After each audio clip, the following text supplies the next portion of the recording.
कि साधु संत के पास जाने से धन हो जाएगा, पैसा आ जाएगा, व्यापार आ जाएगा।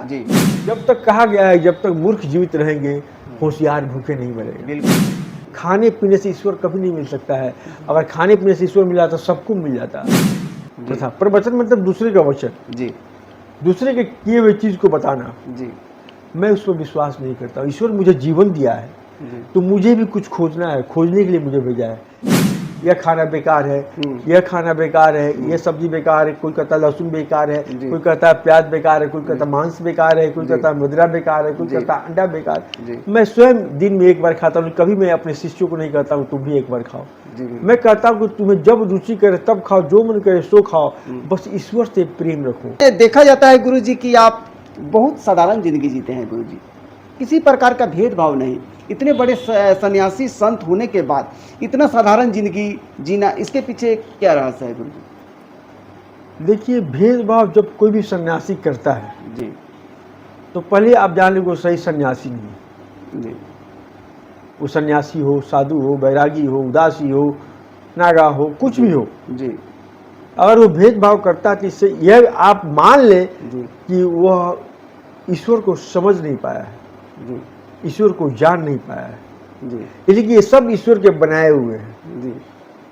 कोई मांस खाता है, कोई मदिरा पीता है जी, कोई साग सब्जी खाता है, कोई दूध पीते रहता है। जिसे जो इच्छा है वो करे, खाए पिए, उससे कोई दिक्कत नहीं है। सब उसके बनाए हुए हैं। जिसमें जो इच्छा ईश्वर ने प्रदान किया है उसी इच्छा के अनुसार वो अपना अन्न जल ग्रहण करता है। उसमें ईश्वर का दिन है, उसमें किसी का दिन नहीं है। आप जो समाज में देखते हैं कि कुछ संप्रदाय के लोग कहेंगे कि यह खाना बेकार है, यह खाना बेकार है, यह सब्जी बेकार है, कोई कहता लहसुन बेकार है, कोई कहता प्याज बेकार है, कोई कहता मांस बेकार है, कोई कहता मदिरा बेकार है, कोई कहता अंडा बेकार। मैं स्वयं दिन में एक बार खाता हूँ। कभी मैं अपने शिष्यों को नहीं कहता हूँ तुम भी एक बार खाओ। मैं कहता हूँ कि तुम्हें जब रुचि करे तब खाओ, जो मन करे सो खाओ, बस ईश्वर से प्रेम रखो। खाने पीने से ईश्वर कभी नहीं मिल सकता है। अगर खाने पीने से ईश्वर मिला तो सबको मिल जाता जी। इसलिए बहुत लोग ऐसे जो सात्विक है, खाना मांस मछली खाते हैं, सबको ईश्वर मिल जाता जी। बहुत लोग हैं जो अगर मांस खाने से मिल जाता है, बहुत लोग मांस मछली खाते हैं, वो भी अगर हो जाते हैं, उनको भी मिल जाता जी। तो यह खाने पीने से ईश्वर का कोई तारतम्य नहीं है। आज जितने मत संप्रदाय धर्म है, यह एक समाज के जीने की कला दिया गया। हर कोई समझता है कि मेरा जो तरीका है, मेरा जो नियम है उससे बेटर है जी, उससे बेटर है। यह समझना भी यह आपको बताता है वह आदमी अभी ईश्वर से बहुत दूर है, इसलिए अपने नियम को ही ईश्वर का नियम समझता है। ईश्वर का प्रकृति का जो नियम है, आप प्रकृति से ले ज्ञान।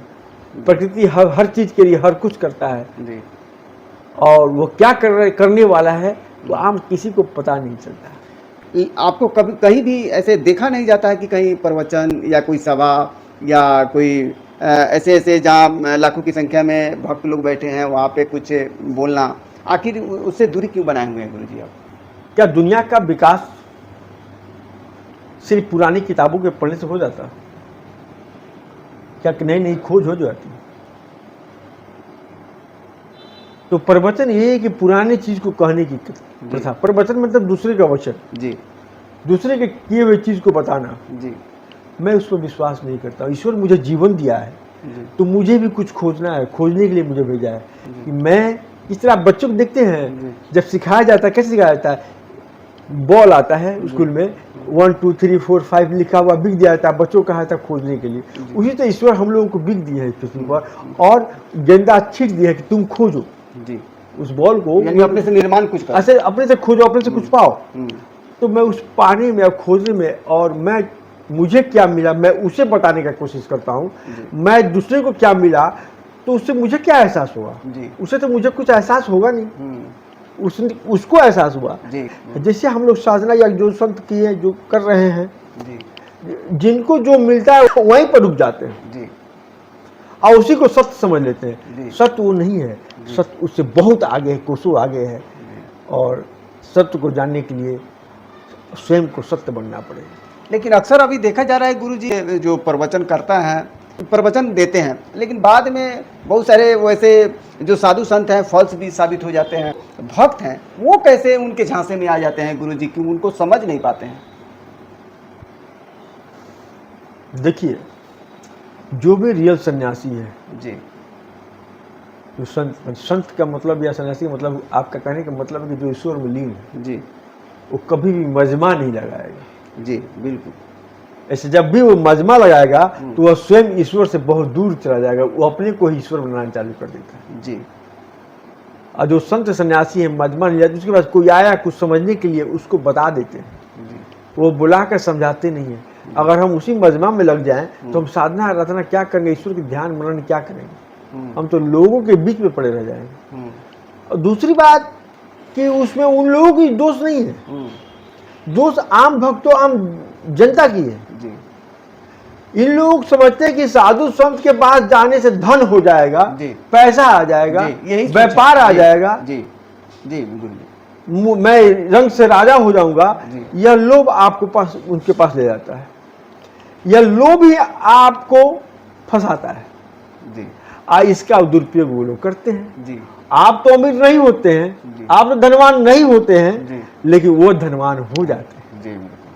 तो यह दोष किसकी है? उनकी दोष नहीं है, दोष जनता की है, भक्त की है। भक्तों की। आप ईश्वर की आराधना, भारत में तो कितने मंदिर हैं, छोटे बड़े सब मंदिर हैं, अब सब जगह ईश्वर है। आप आराधना करने के लिए, ईश्वर को पाने के लिए कोई चीज की जरूरत नहीं है, सिर्फ उससे प्रेम, उससे लीनता होनी चाहिए। जी आप कहीं भी कर सकते, किसी से समझने की कोई जरूरत नहीं है, जी इसलिए कि आप कोई साधक तो नहीं है कि किसी चीज को सिद्ध करना है, जी किसी को प्राप्त करना है। गृहस्थ है, गृहस्थ को क्या चाहिए? सुख शांति, जी बस उसके लिए ईश्वर के पास जाए। जी वो तो विशेष क्रिया, विशेष मंत्रों का उच्चारण वो सब साधक किया करते हैं जी कि उनको कुछ नया चीज खोजना है प्रकृति से, जी। उसके लिए करते हैं। जी तो उन लोगों के लिए है, जी। वह गृहस्थों के लिए नहीं है। जी इसलिए यह दोष गृहस्थों का है, जी। उन बाबाओं का, उन संतों का नहीं है। जब तक कहा गया है, जब तक मूर्ख जीवित रहेंगे होशियार भूखे नहीं मरेंगे। बिल्कुल बिल्कुल सत्य कहें। और गुरु जी, और इस पे जो भक्त गुरु जी को देख रहे हैं, सुन रहे हैं, शायद गुरु जी के बातों को यानी कि ध्यान से सुनेंगे, समझेंगे। तो जैसे गुरु जी ने बताया कि आखिर उसमें क्या हो सकता है, तो उस पर आप लोग कुछ ध्यान दें।